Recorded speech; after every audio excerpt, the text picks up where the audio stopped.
As my niece and I settled in for a night of house sitting at my elder brother's place while he and his wife were away, a curious moment unfolded. Amid our lively discussions about our plans for the following day, my niece surprised me by indicating she was ready for bed. With swift determination, she slipped into the closet without hesitation, leaving me momentarily stunned. Hastily reaching out to stop her, I was met with a puzzled look. I'm Melissa, a 24-year-old housewife, and my brother, 5 years my senior, has always been a steadfast presence since we lost our parents early in life. Our bond remained strong even after we both married, and we continue to lean on each other for support. While my in-laws are wonderful, they reside in Alaska, making it challenging to rely on them for immediate assistance. As for my brother Sam and his wife, their union was hastily arranged after a clash with her parents, leading to an ongoing estrangement. With no nearby relatives to lean on, our bond of unwavering support flourished. It grew even stronger when Sam and his wife welcomed their daughter, closely followed by the arrival of a little girl into my own family 4 years later. Living in the same city, the daughters became inseparable, akin to true sisters. As the years passed and my niece Sarah approached her 10th birthday, Sam shared his plans for a special 10th wedding anniversary trip. "Melissa, would you mind looking after Sarah while we're away?" Sam's request came with a touch of hesitation. "It's just a short overnight trip nearby, but we thought it'd be nice to have some time alone." I readily agreed, eager to assist. When we discussed logistics and I inquired about picking up Sarah, Sam shook his head, indicating a different plan. It became clear he wanted me to stay over at their house with Sarah, concerned about leaving it unattended for security reasons.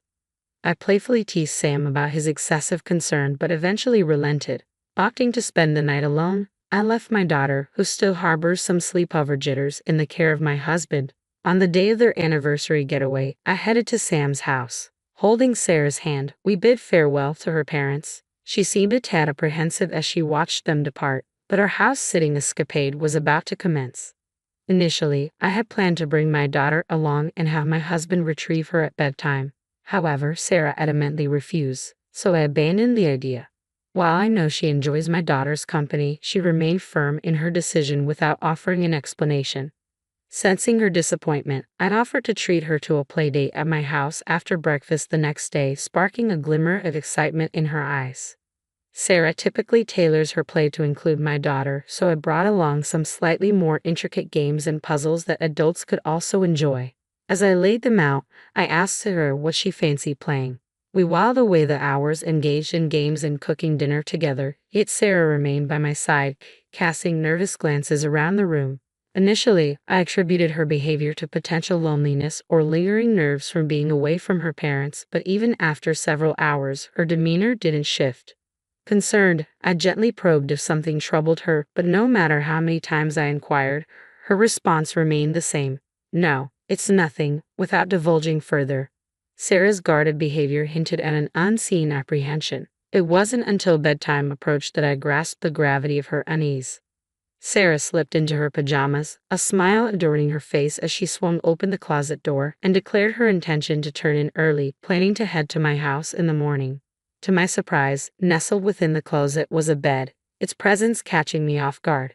Attempting to make sense of the situation, I watched as Sarah swiftly settled onto the bed, bidding me good night while nudging the door close. My astonishment spilled out in a raised voice. "Wait, Sarah, are you planning to sleep in there?" Her response, delivered with a solemn expression, affirmed her decision. "Yes, but it's okay. I'll keep it slightly ajar. If anything happens, I'll wake up immediately." Concealing my bewilderment, I extended an invitation for Sarah to join me in my own bed.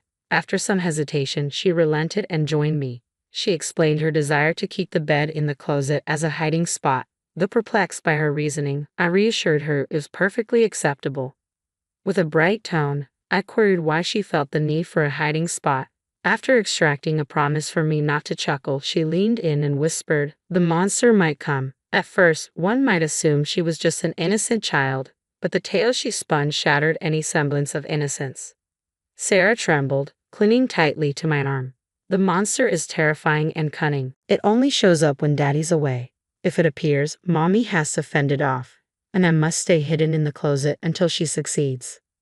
Mommy always cries during the struggle." Once, I tried to assist her, but the monster's banging on the closet door scared me so much. I wrapped my arms around Sarah, feeling her tremble against me, and sighed deeply. Perhaps this monster was more than a bedtime tale. It felt too real. The revelation of my sister-in-law's affair, discovered in such an unexpected manner, left me adrift. If the supposed monster was indeed her lover, it wouldn't dare approach this house while she was absent. Yet Sarah firmly believed it targeted days when Daddy was away. As I observed Sarah's vigilance throughout the day, her proximity a shield against potential threats, my heart ached. Considering the gentle soul of my niece and my brother's unwavering trust in his wife, anger swelled within me towards my sister-in-law. But above all, I yearned to offer solace and reassurance to Sarah. I gently clasped Sarah's hand, offering her a reassuring smile. "Don't worry, Auntie's here today. You mentioned the monster is cunning, right? Well, it'll be caught off guard by a stranger like me and won't dare to come near the house. Besides, your mommy, who the monster always targets, is safe with Daddy right now, so it can't harm her." Despite my attempts to ease her anxiety, Sarah remained clouded with worry, unaware of the monster's true identity. With each passing moment, her apprehension grew, fearing an imminent attack. She suggested we seek refuge together in the closet, prompting me to encourage her to share her concerns about the monster. I hoped that by addressing her fears one by one, she would eventually find peace and drift off to sleep. As I listened to Sarah's distressing revelations, I realized I couldn't simply remain idle. Without hesitating, I whisked her out of the house, disregarding her attire, and swiftly drove us home. Upon arrival, I briefed my husband on the situation and coordinated for him and his friends to spend the night at Sam's house. Around 10 p.m., after my husband and his companions had departed, I received a call from Sam inquiring about Sarah's well-being. "Has Sarah already retired for the night? Don't forget to take care of yourself and your family too. Ensure the house is securely locked. Good night," he advised before bidding farewell. After inquiring about Sarah, Sam urged me to ensure the door was securely locked before retiring for the night. His stern warning resonated deeply, and I fought to steady my voice as I assured him. Once the call ended, I glanced at the peaceful slumber of Sarah and my daughter, steeling myself to confront the lurking menace. The following morning, my husband returned from my brother's house, and my emotions swirled with a mixture of fear and anger as he recounted the events of the previous night.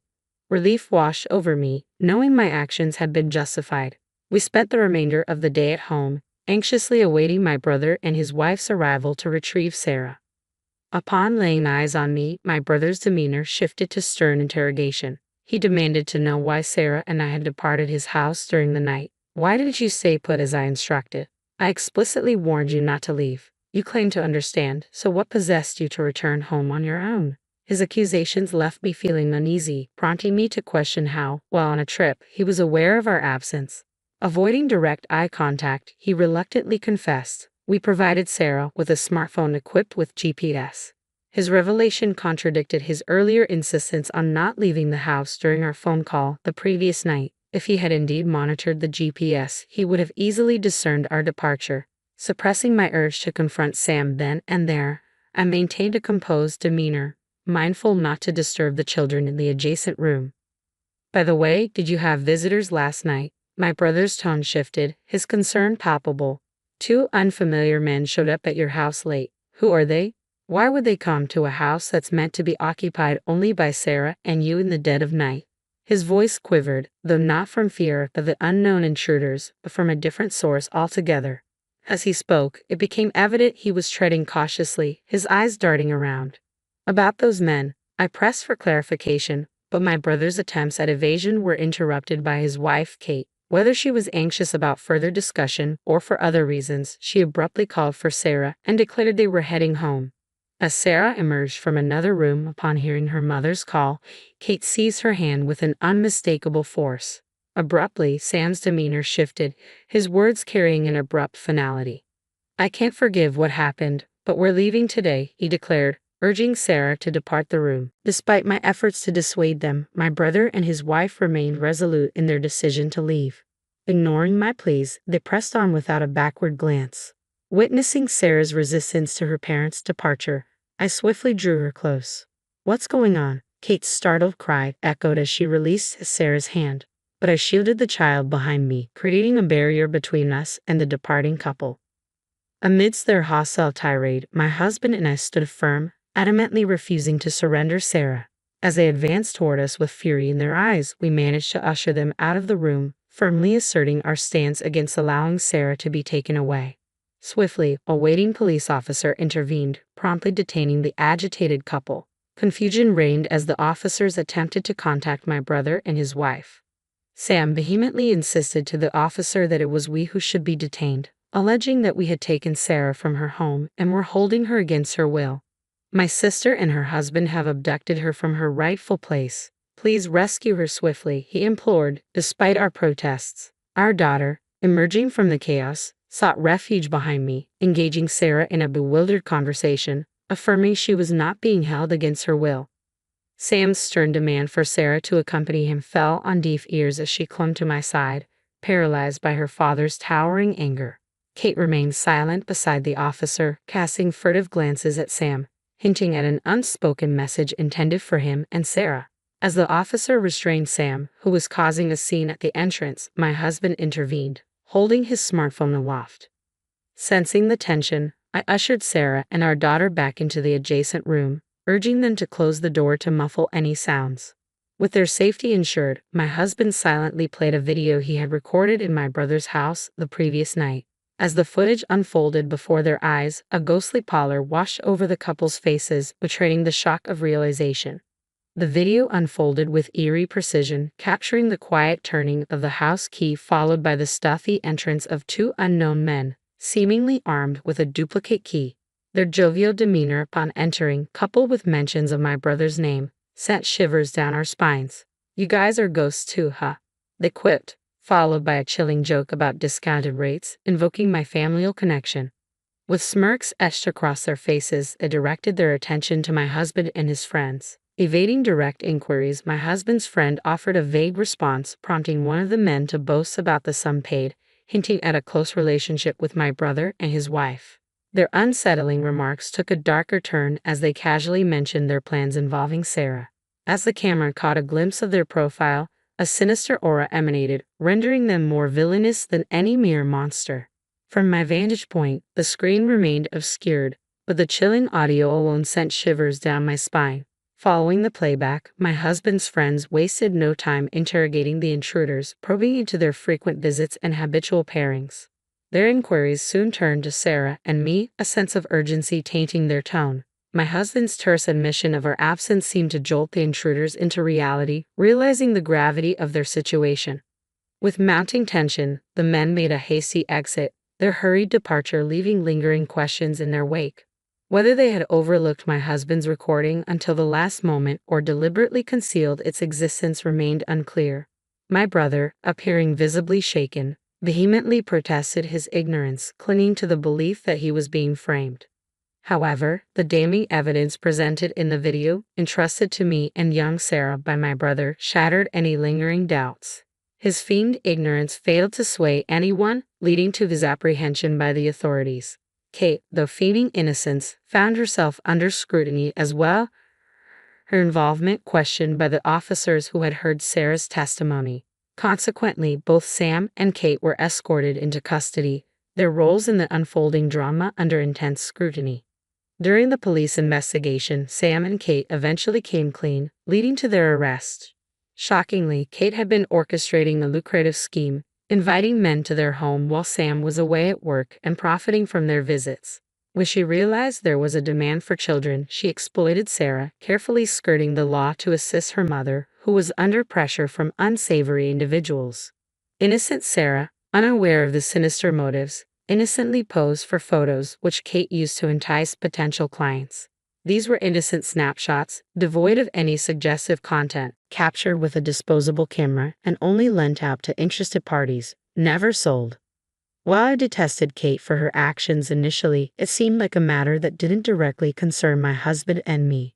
However, things took a darker turn when Sam not only condemned but actively participated in the exploitation, rather than reprimanding his wife or protecting their daughter. So, instead of addressing the issue, Sam decided to expand the operation, recruiting men to become clients, believing that more employees would lead to increased revenue. With this simple yet flawed logic, he devised a plan to involve me in his business. Knowing I would never willingly agree, he resorted to coercion, using the threat of exposing the photos as leverage. Their scheme took a sinister turn when they carefully selected a day when the neighbors were absent, locking both Sarah and me inside their house. Then, without a second thought, they exchanged their house key for a large sum of money and departed on a pre-planned vacation, leaving us behind. Unbeknownst to them, Sarah, who had always dutifully obeyed their commands, chose to reveal the truth in order to protect me. Despite her limited understanding of the conversations, Sarah sensed the danger lurking around us, and she confided in me, unveiling the nightmarish reality of Sam's household. Faced with this revelation, I implored my husband to capture the perpetrator's activities on camera that very night. Their inadvertent disclosure provided crucial evidence for the police, prompting swift action upon my report. Simultaneously, I notified child welfare services to ensure Sarah's safety. From the vantage point of the police bus, we watched as Sam and Kate were apprehended at their doorstep, finally shielding Sarah from their grasp. Despite being first-time offenders, the severity of their crimes, including violations of child welfare and anti-prostitution laws, warranted their imprisonment. The police emphasized the gravity of the situation, particularly the implications of the stored images of the child, which could never be completely eradicated once leaked online. The chilling reality of their actions struck me to the core as the police relayed this information. Fortunately, Kate hadn't digitized or sold the photos of Sarah and had kept them securely stored, averting any potential leaks. It's baffling to comprehend how my once kind and dependable brother Sam could devolve into such a monstrous figure. Until then, our relationship had been characterized by mutual support, making it all the more frightening to realize how deeply he had descended into darkness. Despite their arrests, I still grapple with the enormity of their actions. Following Sam and Kate's apprehension, the authorities also interrogated the other individuals involved. Initially, they attempted to claim innocence, arguing that it was merely an attempted crime. However, the discovery of a child's photograph in their possession and the revelation of additional criminal activities confessed by Sam and Kate during the investigation led to their arrests on multiple charges. After dealing with the monsters and their associates, our next concern was Sarah's well-being. With both her parents unfit for guardianship and no family willing to step in, Child Protective Services decided to remove her from their care. While this was a relief, Sam and I faced the harsh reality that neither of us had parental figures, and Kate's family had severed ties. We discovered that if we couldn't find a suitable guardian within Kate's family, Sarah would be placed in foster care. After much deliberation with my husband, we made the decision to adopt her. Sarah held a special place in my heart, and I couldn't bear the thought of parting ways with her. Thankfully, my husband shared my sentiment, and we saw this as an opportunity to start anew in the countryside, closer to my in-laws. Moving to the countryside not only provided Sarah with stability but also allowed my daughter to spend more time with her grandparents, whom she adored. She was thrilled to have Sarah as her older sister, fulfilling her long-standing wish. Free from the clutches of her parents, Sarah quickly adapted to her new role and environment, embracing a life filled with peace and happiness.